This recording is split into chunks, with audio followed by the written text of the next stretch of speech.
दररोजचा स्वयंपाक चविष्ट आणि झटपट होण्यासाठी 30 महत्त्वाच्या टिप्स। जर तुम्ही नोकरी करत असाल आणि सकाळी स्वयंपाक करताना धावपळ होत असेल तर भाज्यांचे वाटण, मसाले, आले लसूण पेस्ट, कांद्याची पेस्ट, टोमॅटो पेस्ट आधीच बनवून ठेवा, जेणेकरून रोजच्या भाज्यांमध्ये या पेस्ट वापरता येतील आणि त्यामुळे तुमचा वेळ वाचेल। अनेकदा कोफ्ते किंवा मंचुरियन बनवताना ते विरघळतात। अशा वेळी कोफ्ते बनवताना जी भाजी वापरायची आहे ती भाजी किसून घेतल्यावर त्यामध्ये मीठ घालून ठेवावे। 10 मिनिटांनंतर भाजीला सुटलेले पाणी पिळून काढावे आणि नंतर त्यामध्ये मसाले व इतर जिन्नस घालून कोफ्ते बनवावे, त्यामुळे कोफ्ते मऊ होतात। चपाती भाजल्यानंतर काही वेळाने कडक होऊ लागतात, त्यासाठी पीठ मळताना पाण्यासोबत थोडेसे दूध मिक्स करून पीठ मळावे। मळलेले पीठ थोडा वेळ भिजू द्यावे आणि मग चपात्या कराव्या, त्यामुळे चपात्या मऊ होतात।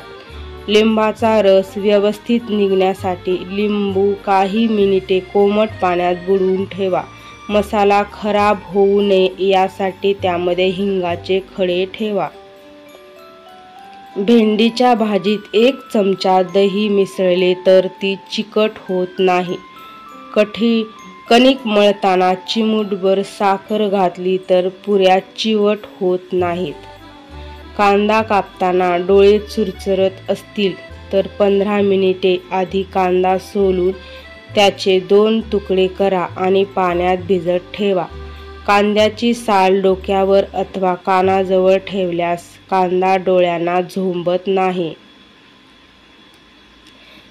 सोलण्याआधी भाज्या स्वच्छ पाण्याने धुवून आणि कोरड्या कापडाने पुसून घ्या।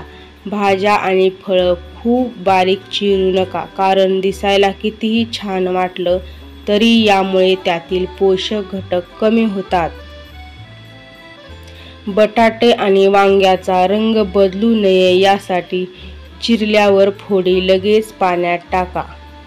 सफरचंदाचा रंग कापल्यानंतर काळा पडत असेल तर कापताना सफरचंदावर थोडं लिंबू चोळा।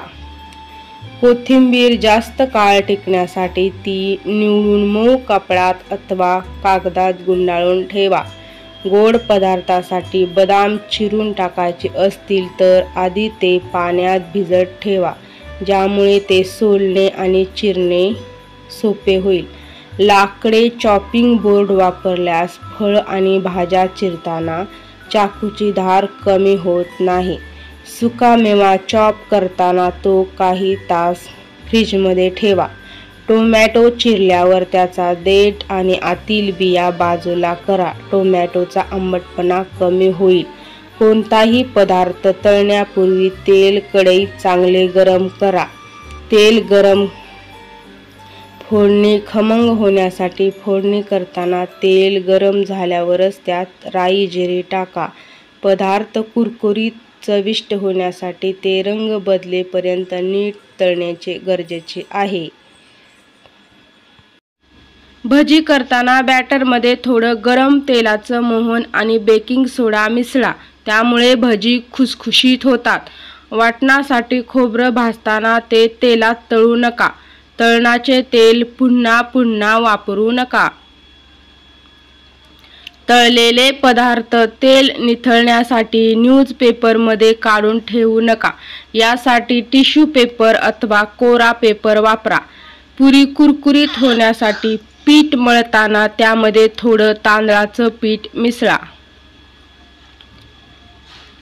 भजी कुरकुरीत होण्यासाठी बेसनात थोडं कॉर्नफ्लोअर टाका। तळणाचे तेल लवकर जळू नये यासाठी तेलात चिमूटभर मीठ टाका। अनारसा तळताना जाळी येत नसेल तर खसखसमध्ये थोडेसे साखर टाकून अनारसा थापा। आल्या लसणाची पेस्ट तयार करताना नेहमी त्यात लसूण जास्त आणि आलं थोडंसं वापरा। ग्रेव्ही तयार करताना प्युरी परतल्यावर त्यात आधी मसाले टाकून परतून घ्यावे। मसाल्यात तेल सुटलं की मगच भाज्या अथवा इतर साहित्य त्यात टाकावं।